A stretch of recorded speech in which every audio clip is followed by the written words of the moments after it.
there are so many things about producing this show with you that I complain about, being the person who does a lot of the stuff on my end. But I just wanted to be on record that this is the second time we have had to record later at night, later than we agreed to, based on me pushing it back because I was organizing some sort of card collection. So I got home maybe an hour and a half ago, Okay. organizing my Pokemon cards Oh my lord. for no discernible reason. First by generation. Well, first I unsheathed them from all the packs I was keeping them in, sorted them by generation, and then by number, Pokedex number within each generation, so that they were lined up correctly So, like, within the case. How Pokemon Go does it, basically. Right. Yeah. As well as I took the energies and the trainers and supporters and all of that and everything. And then I realized, oh, Matt texted me 20 minutes ago that he was ready to start. Let me microwave some food real quick and jump on. So I just need you to try to do better. Oh yeah. Moving forward. No.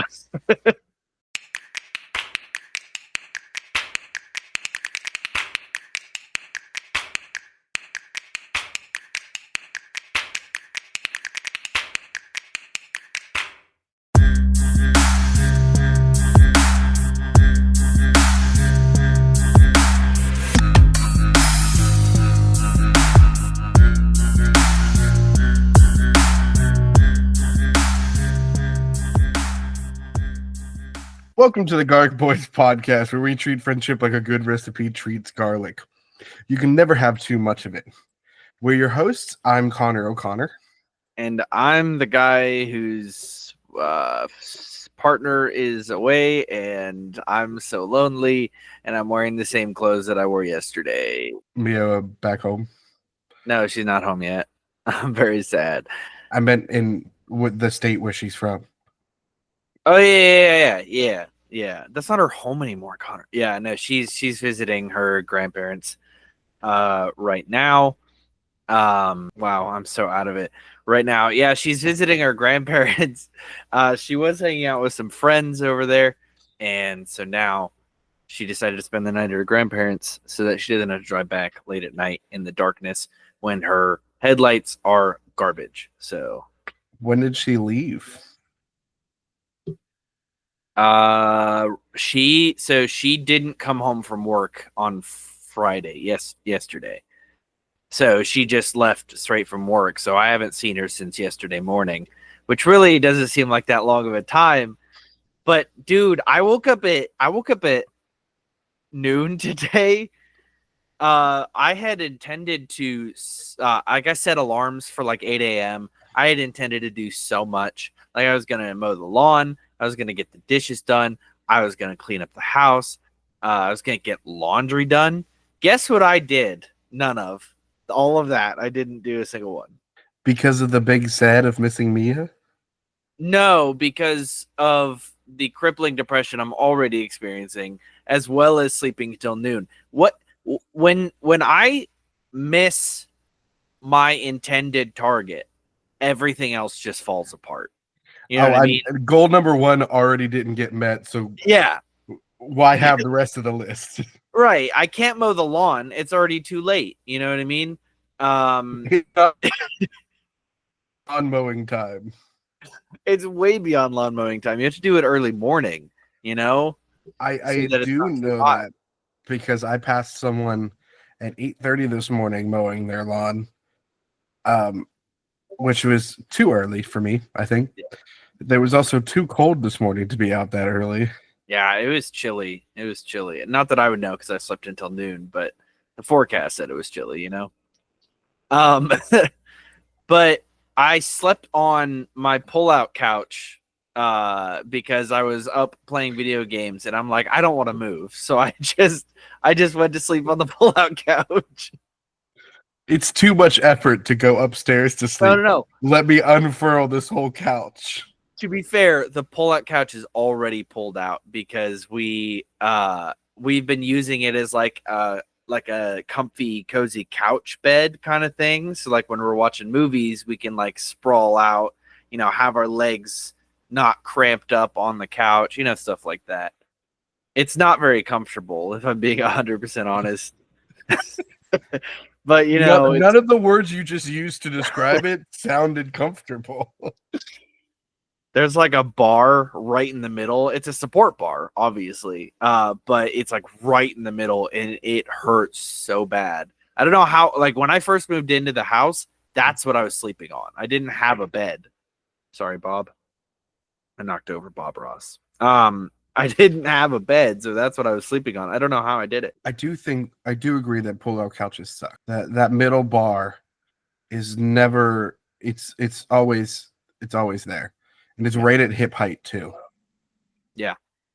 I don't know why those mattresses are so thin.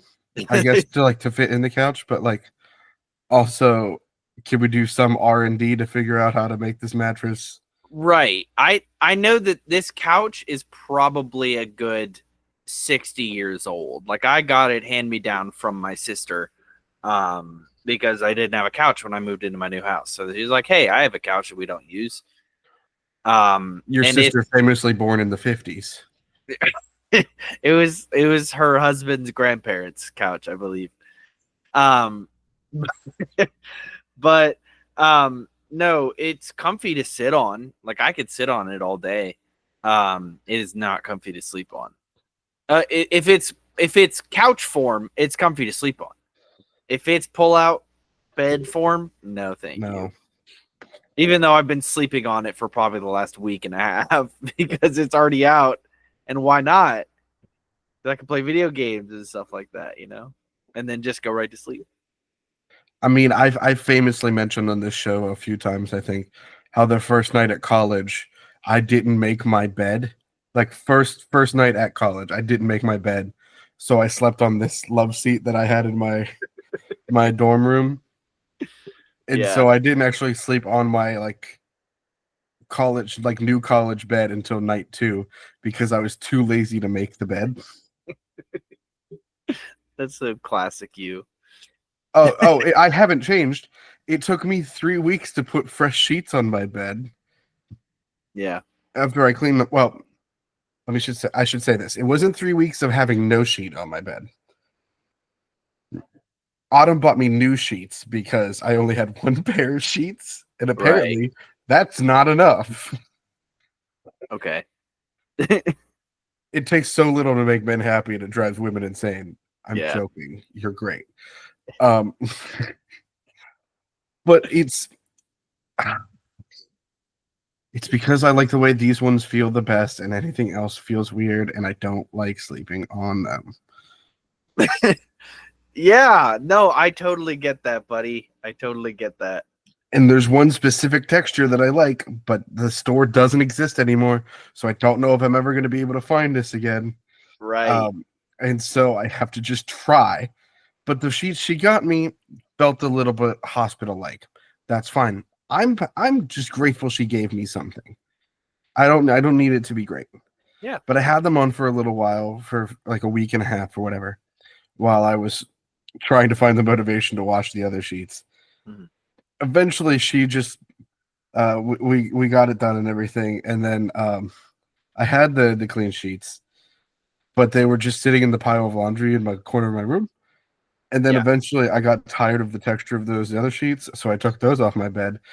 And so it took then another week of just sleeping on my mattress, and like how irritating that was, and not sleeping well, to put the new sheets on. Dude, okay. Yeah, no, that's rough. That's definitely, we actually had a clean sheet like ready. We haven't switched the sheet on our bed in a little, not to the point where it's disgusting, but definitely not to the point where it's like freshly cleaned. But when we made the couch bed, we were like, we need a sheet on this. Like, I don't want to sleep without a fitted sheet on this. So I went into the closet, and guess what? There was a fitted sheet right there. So I just grabbed it and put it on the couch bed. But like, we could have switched at any time. Right. It just didn't get to the point where our where the necessity was higher than our motivation. You know what I mean? That's the problem. If my necessity isn't higher than the motivation, I'm not going to do it. Yeah. 100%. And that's rough, especially when you get like a stack of pizza boxes in the corner of your dining room. Right. That you're not sure what to do with because you don't have the motivation to throw them out. They're not smelling. They're not really causing like a mess in your life. Right. But the motivation to take your trash out, which is all the way behind your backyard, sometimes isn't there. I'm gonna get so much hate for this, probably from you, but also from other people on the internet, you know, because people can't understand that I have problems. So I have the same problem with closed containers. And let me preface this: completely closed, airtight, like nothing's coming out or getting into them, right? Moldy food in my fridge. Completely closed containers, but they're not like, the mold isn't traveling, so I don't have the necessity of I need to clean them. Here's the thing though, Matt. When you open your fridge, does it smell a little? No, surprisingly it doesn't. Do you have baking soda in your fridge? Closed containers, they're all closed. Do you have baking soda in your fridge? No. Here's a tip. I see. I'm going to say this tip, and then we don't have it in our fridge, but you should put baking soda in your fridge. Open the box, put it in the corner of your fridge. Soaks up all the bad smells. Right, but then is it usable? No, who's using that? Don't use that baking soda. Okay, that's the fridge baking soda. As a sacrifice to your fridge. Gotcha. Okay. The gods of frigid air have accepted your baking soda and will use it to contain the smells. And all you have to do is hand over the $6.95 that the baking soda was. Right. Or use it. I don't care. I'm not your dad. Yeah, I could be. I will be. So can I talk to you about the fun video game that I've been playing the last week? Week. Yeah, what's your new video game? So, let me preface this by saying I had the worst week at work this week. Absolutely the worst. I got yelled at like 3 days in a row. So that was really fun. So then I was like on my PlayStation, and I went to the PlayStation store to look at the monthly games because guess what? It's October, new monthly games. So I went in, and guess what game? The game that I've been waiting for is on there. The Plucky Squire. Now, okay, I have no clue what that is. Yeah, I'm gonna give it to you. All right. So the Plucky Squire is a game I found on TikTok while they were like when they announced it, like they put out the trailer and all that. So I've been like kind of half following it for a while, and it finally came on. The Plucky Squire is a very fun 2D / 3D game. So it's similar almost to Paper Mario, where you play a little squire, the hero of the realm, and you're a book, like you're a storybook character. And you start out doing the normal storybook hero stuff where you go and you're like fighting the bad guy, but then the bad guy's like, hey, I'm going to rewrite the story because guess what? We're in a book. And he's like self-aware now. So he boots you out of the book. And so now you're a 3D character on a child's desk that gets to like move around the real world and, you know, solve puzzles. It's very like Zelda-like. Like it's very similar to the new one, Echoes of Wisdom, or the newer Link's Awakening. Is that the one where you can basically commit war crimes, but as Zelda instead of Link this time? Yes, isn't it great? Hey So guys, women can be monsters too. the top down kind of side scroller, the top down sort of side scroller version of the game that like the Echoes of Wisdom and Link's Awakening is very similar to that. Similar to the old Nintendo games and stuff like that too, where like you go to the like end mystery of the dungeon and everything. Sure. Like how it's a 2D scroller, but you can go like backwards too. Yeah, like you know, kind of. It's more of like a top-down adventure. So like you go to the edge of the screen and then it pulls up the next, the next section of the map, and then you go to the edge of the screen and it pulls up this section. It's like mystery dungeon. Mystery dungeon was that. I'm gonna have to look this up here. Mystery Because I think it's like you go to like one section, you keep going across, and then it'll take you to another like area. Okay. Yeah. Yes. Yeah. Yep. It's exactly like that. Sorry, I've never played Mystery Dungeon, so I didn't know. So anyway, you're a squire who now can go back and forth between the 2D world and the 3D world. And you have to defeat the wizard Humgrump. And it's very like cheesy. Like the main city in the game is called Artia. Artia to clarify and enunciate. And all of the people there are just ripoffs of like famous artists. Right. So like there was a Van Gogh, but his name was Vin. And he was just like painting some sunflowers. Like there was a Monet, there was a Andy Warhol. No, sorry. There was a panda, and then there was a Warhol, but they looked like the same character, and he was sitting next to a bunch of red and white cans. Anyway, there's like so much, like so many references, and it's a very fun game. I just got to, there's 10 chapters in the game. I just got to the 8th chapter, I believe, and I don't want to spoil it. But bad things happened, and you have to like reverse the bad things, because that's like when you get, that's like the climax is like, hey, evil guy looks like he's gonna win, and then you say no, thank you, and you like defeat him, like games, like games and movies and TV shows and books and any story whatsoever. No. Yes, it's that classic literary story arc. 10 out of 10 game. I like, it's so creative, so much fun. You get to like upgrade your moves like you would in a normal game. You get like extra items and stuff. Like when you're out of the book, you can use a bomb stamp or a stop stamp. So like you can go out of the book, stamp something that's in the book, and then go back into the book, and it is changed. Interesting. Yeah. You can like flip the pages from the outside of the book. So you could like go back pages and like go reinsert yourself like 3 pages prior.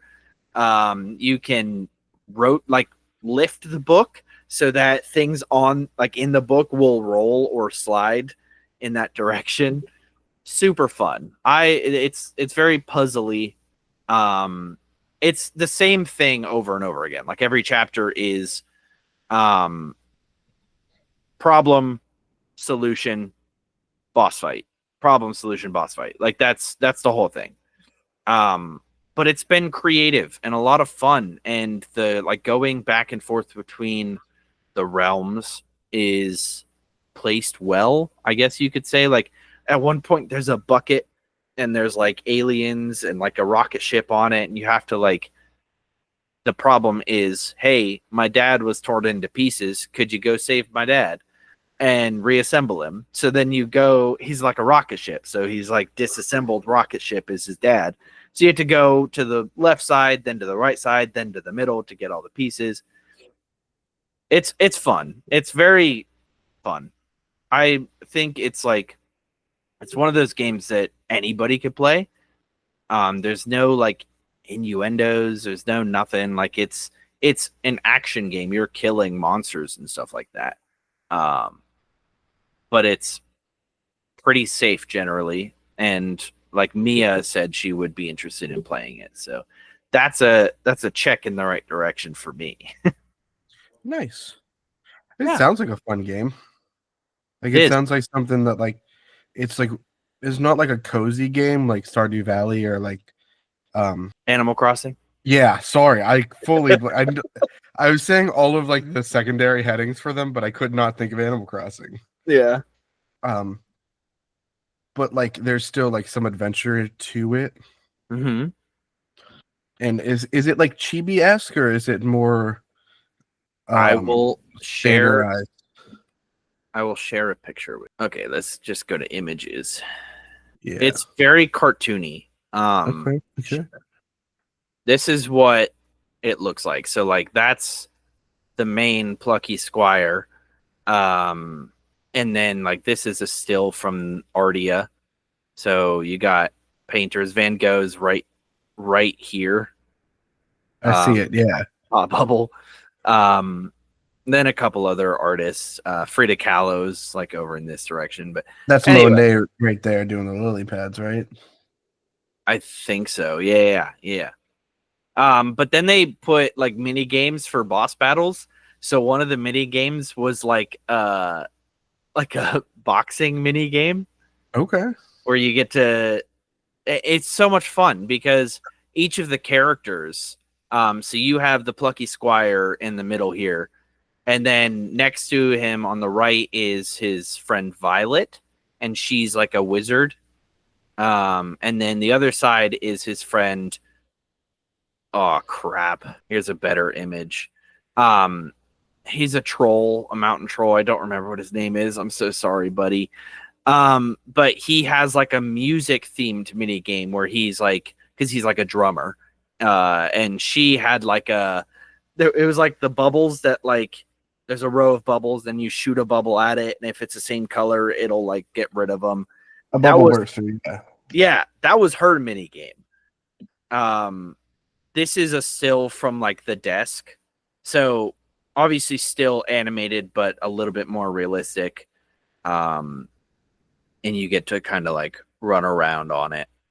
And sometimes there's monsters, sometimes you're just like moving. Super fun. Like I would 100% recommend this game to literally anybody because it satisfies anything that you would want. You know what I mean? Like it's a nice cartoony game, but it's also got action. It's also got comedy. It's got good story. At one point, you're like on the bucket that I was kind of talking about. It's like Jetpack Joyride almost, where you like go up and down, and you start shooting things, and like it's so much fun and it's so creative. There was like a bow and arrow challenge at one point. Super fun. And guess what? It is, I believe, on every single platform. Yeah. Nintendo Switch, PlayStation 5, Xbox Series X and Series S. And I believe I also saw it has a Steam rating. So I assume it's also on Steam. Yeah, look at that. Steam right here. Nice. So yeah, definitely recommend it. I know I've said that 100 times, but I would. No, it's fine. And it's also like a short playtime. You know what I mean? Like it's not like I'm sitting there for 3 weeks trying to beat this game. Like I've played it for maybe a max of like 48 hours and I'm already almost to the end. Not like how with like Tears of the Kingdom, I have almost 100 hours into it and I feel like I've barely done anything in the game. It's because you've been going after all the dang Koroks, haven't you? No, I'm just trying to get everything in the Underdark found. Oh, yeah, the Underdark's rough. Because they created basically 2.5 maps on what was one of the largest maps in an open world game for Nintendo. Yeah, and then they have the Underdark and the Sky, which is just rough. That's how you get the 2.5. The half. Yeah. I love that game. I really do. I was too overwhelmed when I bought it as excited as I was too overwhelmed, and I literally just beat the story and quit. I don't have time to play it. Yeah, like that's the problem. When I played when I played Breath of the Wild, I had time. Yeah. I could stay up all night playing the video game. Now I get maybe 4 hours when I'm home, if even, to be able to do anything. Yeah, that's how my job's been. Like getting used to the new schedule. It's literally like I wake up at 4 o'clock in the afternoon because I get home at 9. I'm in bed by at the latest 10. So 4 o'clock would be about 6 hours, I think. So wake up at 4 when Mia gets home, make dinner, and then I'm already going back to work at 8. Like it's rough. But I do have like Thursdays, Fridays, and Saturdays to kind of chill. So I use them to my advantage. But then I don't get my stuff done, like mowing the lawn. And man, is it a struggle. I'm just too sad to do anything. Like I have a lot going on in my life, but there's also just like a level of depression that is unprofessional, I should say. Yeah. Of like, there's a lot that I've been slacking for like our projects here just because I cannot find the motivation to do it, and slacking on my personal stuff. I mean, we talked about this. Yeah. But like, what would I rather do? Lay in bed and get some sort of like semblance of serotonin from a TV show, or sit at this desk for 4 hours trying to write a script for something that might give me serotonin? Like, it's the path of least resistance depression. Like, Yeah. I know this will give me serotonin. This other thing might give it to me. Yeah. I hear that. And I am using serotonin as just like a caveat, like The general. a general sense of an idea of like satisfaction and pleasantries. So don't come at me if you're like, that's not how serotonin works. I don't care. Okay. Do you want Muffin me to Man? make you more depressed? No. Okay. So there's this video on YouTube I just said no. and I ignored you. Have you seen Llamas with Hats? I haven't seen the new one. Okay, so you've heard that they released a new one after like a decade, right? Yes. It's a 20-minute, I guess you could call it, short film. Like it's a 20-minute YouTube video. Like as an epilogue. It's like, I think it's literally called the epilogue for Llamas with Hats. As an epilogue to the 10, 12 maybe videos that spanned like probably a decade of Llamas with Hats that got increasingly worse. Started out with 2 llamas that one of them killed a man and was like making excuses as to why he didn't kill him, and then later as to why he did kill him. Carl, where are his hands? And there's Paul, who is increasingly disappointed in Carl for killing this man. And then each video gets worse. At one point, he kills a lot of orphans and turns them into a meat dragon. Okay, I feel like we jumped from one man to meat dragon a little quickly. Yeah, he there's sinks a cruise ship at one point. There's the cruise ship, yeah, and they're standing in a life raft of blood, and all of the other life rafts are sinking at the bottom of the ocean. It gets increasingly worse. At one point, he nukes the town, and then there's a bunch of faces on balloons that are just floating, raining down. They're terrible videos. And the epilogue is not any better. It probably makes it a million times worse, if anything. If you've ever wondered why millennials and elder Gen Z have a messed up sense of humor, this is one of the reasons. Charlie the Unicorn, that's another reason. Charlie the Unicorn, Llamas with Hats. Like, these are one of those core videos that anytime my friends and I had access to a computer, we were like, guys, we have to watch these. Salad Fingers, ASDF videos. Orson Rogers. I don't know if you know him. I think he helped create the cat bug videos, or maybe another thing. Okay. But like he had this one called Ghost in the Stall. Yes. And Oh, yes. I yeah, know exactly what you're talking about. I think it's Olin Rogers. yes. It doesn't matter. Yeah, that guy. I knew who you're talking about. Friggin' Bigfoot back there. Just He walked across like he was Bigfoot. like looked at the camera like, oh no. Anyways, I fully forget what we were talking about. Do you want to hear about the new documentary I watched this week? I really do, yeah. Because I'm into documentaries now. I guess so, because you talked about Superman documentary last week. Yes, and if someone dying as a quadriplegic wasn't sad enough, who's ready for a transgender woman trying to find her place in America at the age of 63? Is that the Will Ferrell one? Yes. Oh, Okay. Bigfoot's back. Hold on. What are you doing? Because when you walked past, you went. Yeah, you were walking through the woods like Bigfoot. I watched the Will and Harper documentary. Yeah. I did not know who Harper really was beforehand.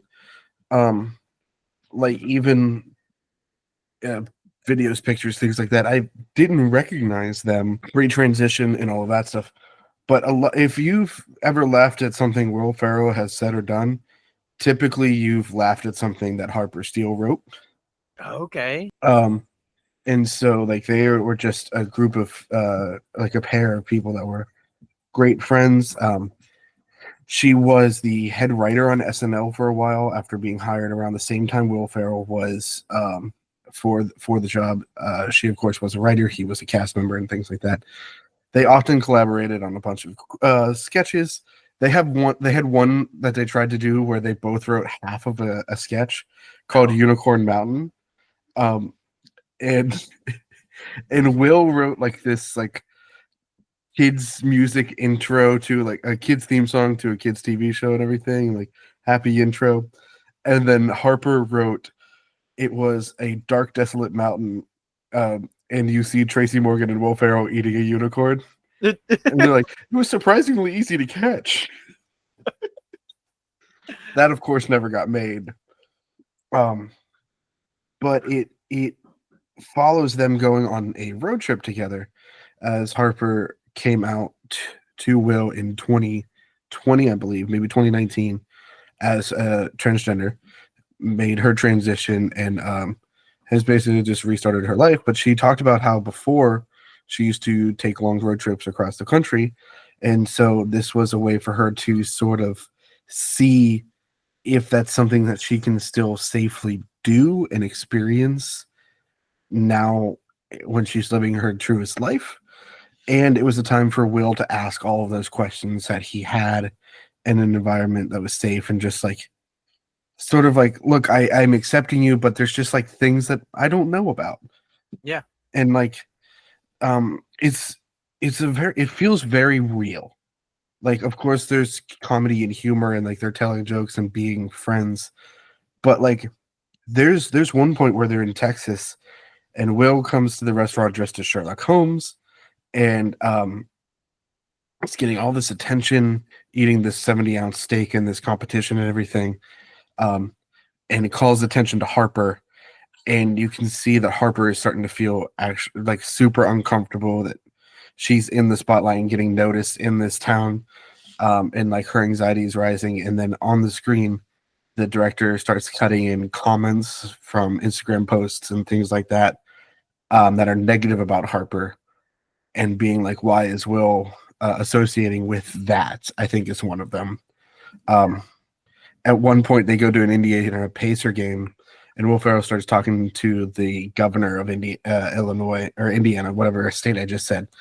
And they didn't realize until afterwards that he was recently voted against the trans rights bill and things like that. And so it's just like not only how Harper navigates this new world, how Will, as a friend and ally, is navigating the world. Right. Jeez. That I can imagine how heavy a hitter that would be. Like just the movie the documentary. Yeah. I can't imagine the life. Yeah, I cannot. I'm a what is it? Cishet white male. Like I'm probably the most privileged group, you know? So I can't even imagine. Yeah, there's no frame of reference for it. Right. But I might have to check that one out. I'm not a big documentary person, but I'm not either, but I think it's something that's worth to watch, especially if you fall into either of those two categories. Because one thing I always try to be is as kind and open to other people as possible. And even in that kindness and openness and caring for those people, I don't know everything. Yeah. And there are questions that I want to ask, but I know that people in marginalized communities don't owe me anything to educate me on the community. But I know I have friends that I can ask questions to, and because we're close, they'll answer them. But I don't always say like, "Hey, is this what the gay experience is?" Because it'd be what they've experienced. Right, and not what everybody's experienced. Right. So I think like if you are someone who is transgender and trying to understand where your way in life, I think there are good lessons and like ideas and tips that you can learn from it. But I also think there is like hey, if you truly want to like look at yourself and seeing if you're truly being an ally and being helpful and you want to see a good like honest depiction of that through that lens, there's also that available too. Yeah. Sounds good. And I like Will Ferrell. So I think it's like a double whammy here. It's seeing one of the actors that I've followed for a long time, honestly, probably near my entire life, see a little bit more into their life, you know. Right. I will definitely check it out. Let me see what we have here. She has written for Funny or Die. Can I get some sort of like what she wrote and not just that she's a person? IMDb, here we go. Just to shout out Harper Steele because Yeah, she deserves it. Eurovision Song Contest, okay. The Spoils of Babylon. Mm-hmm. She was one of the writers on The Roast of Tom Brady. Nice. She wrote for The Rose Parade. She writes for a lot of like awards shows, it looks like. Okay. And like commentary and stuff like that. Casa de Mi Padre. I think that's the Spanish language film that Will Ferrell did. Oh, okay. Will Ferrell at one point did like a Spanish language like a Western where it was all in Spanish, and she wrote that. Ladies Man, which is a Tim Meadows movie. We talked about that during the SNL movies quiz. Do you remember that at all? Sure. Yeah. Nope. No, you don't. Okay. Great memory. What are you talking about? She wrote for the Jon Stewart Show, which was Jon Stewart's show before the Daily Show. Yeah. Doug. The show, like the cartoon show? Yeah. Nice. 2 episodes. Wow. But yeah, she's funny. Yeah, I guess so. All right, Matt. Are you ready for the answer to your question you asked me as soon as we got on today? Did I ask a question? Oh, You the did. unicorn horn? Yeah. Yeah. For those of you listening and not watching, which you can watch at youtube.com/@thegarlicboys, as soon as I get the motivation to upload videos again, I promise I'll do that soon. I'm wearing a plastic unicorn horn in ears. Nice. Went to a birthday party for a 5-year-old today. Hey, Don't worry, I was invited. I would hope so. Oh boy, are kids' parties boring as an adult. Yeah. Yeah. Especially when there's not many other adults there. Imagine, okay, so I can't relate to that, but imagine my ginormous family, and every single kid, we celebrate every single kid's birthday every single year. Right. It's so great. So great. There was maybe 7 kids at this party. Then their parents. I didn't really know the parents. I knew the kid because it's my best friend's kid. Autumn was there. I knew some other other adults there, but it wasn't like a me and my friends hanging out with our kids at their birthday party sort of situation. So I kind of like just sat there, ate food, and watched TikToks while the party was happening because I helped set up beforehand. So I kind of got my time to hang out with them. Right. But when you have a gaggle of 7 5-year-olds just running through a house, like inside and outside, I felt so overwhelmed and I wasn't a part of it. That's just how my day went. I don't know. There's no funny, like, there's no moral or like, this isn't a fable. It's just, oh boy, are they exhausting to watch. Like, for sure. I went to a birthday party. For Mia's new-ish coworker, like she really had only been working at her job for a couple of months. And her coworker invited her to her child's birthday party, which I believe was like her second birthday party. So it was an infant, a toddler. And we went there. I didn't know a single person except for Mia. And she knew maybe 2 other people, like her coworker and maybe like one. So we sat there in the corner, ate our food, and then left. Like it was rough because we just didn't know anybody. Like you can converse a little bit, but if you're not extroverted, that's impossible. look, it's a weird place where we are in our lives, or we have friends with kids, but we don't have kids. And so like going to a kid's birthday party without kids, first of all, it just sounds creepy when you say it in context like that. But also it's just like I don't know what to do. I fulfilled my portion of this by giving the kid a gift and eating the free food that you have provided for me. I don't know what else you want me to do in this social contract. So but I got this headband out of it. So I think all in all, I think I'm starting to like kids' birthday parties. I didn't want to finish that sentence. I think I'm really starting to like kids' birthday party. It's so much worse than you say it in the voice. Oh yeah, I think I'm really starting. Those are the dumbest videos I have ever seen in my entire life. TikTok, man. It's got some of the best stuff. It's also got some of the worst stuff. It's not like Vine where every one is a banger. That's not true. There was a lot of pretty terrible stuff on Vine. But it's not like Vine where every one was a banger. It's so much worse because people can do longer videos on this. So they're not forced to be funny. They're just trying to be funny, and it doesn't always work. And honestly, it's not even always videos trying to be funny. Like sometimes people will watch a 10-minute long video essay about the airports in London and why there are 6 of them. That doesn't mean they're like neurodivergent. Maybe they think it's cool. Nope, that's not helping. It's making it so much worse. All I'm saying is just because I know the names of different types of clouds doesn't mean. Have you seen the guy who follows trains? Like he's got the GoPro that like is like right here on his face. And so you see like a ballooned version of his face, of his head. And he's sitting there running after trains. You ever seen that guy? No. That guy, man, he's probably the happiest guy on the entire planet. It's insane. I can't believe I'm going to find a video and I'm going to send it to you.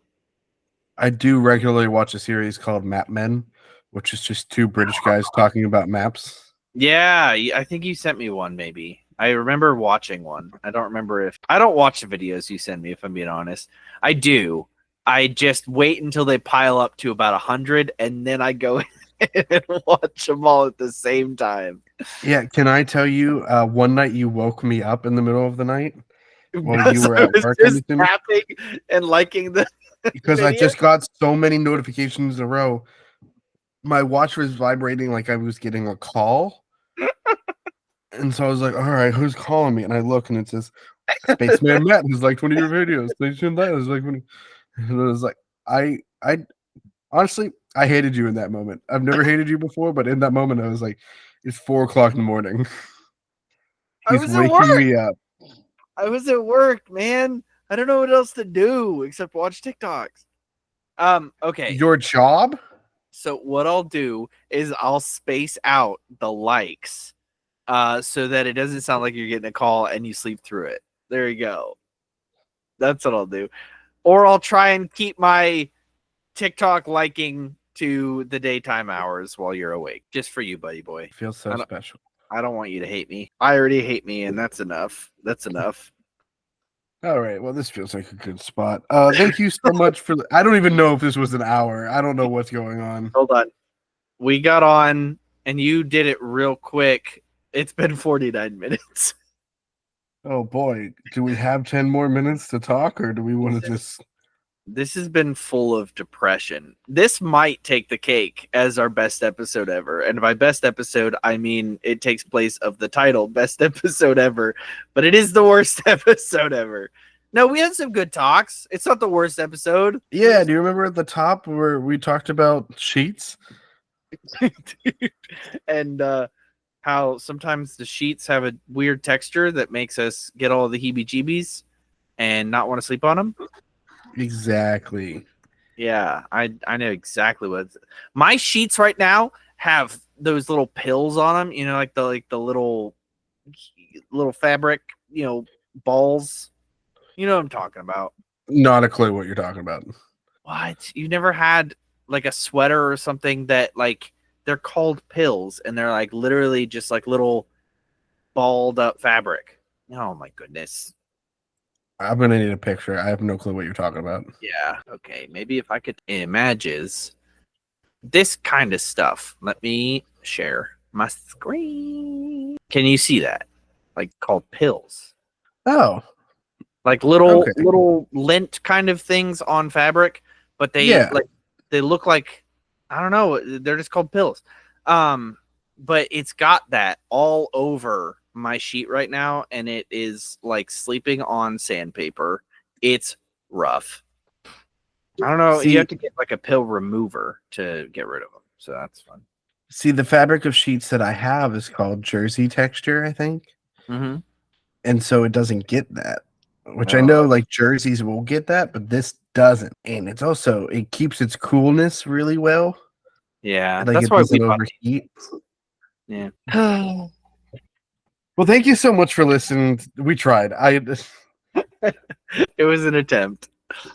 Thank you so much for listening to this week's episode of the Garlic Boys. If you'd like to watch, if you like TikTok,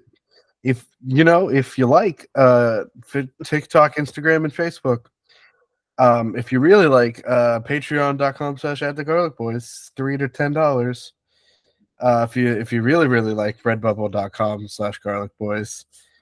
And if you're up for it, youtube.com/@thegarlicboys. And if you hate, make sure to shove it up your.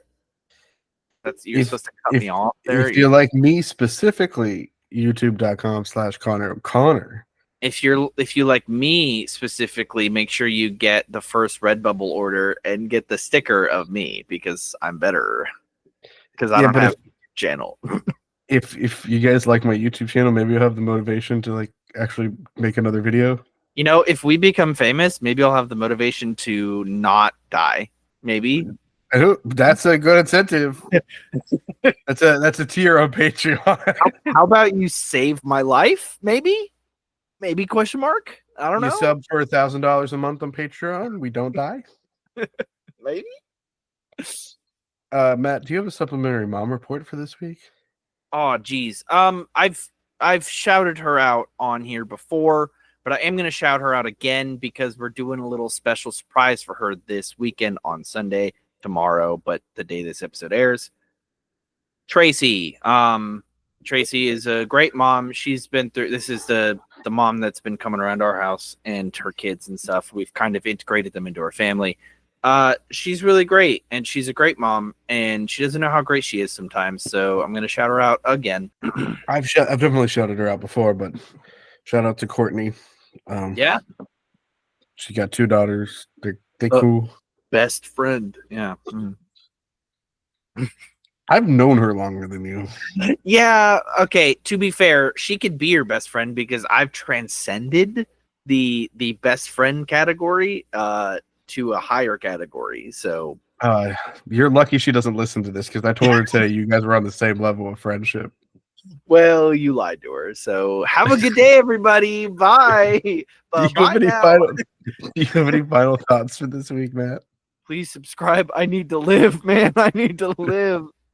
Well, thank you so much for listening, and as always, remember to stay garlic.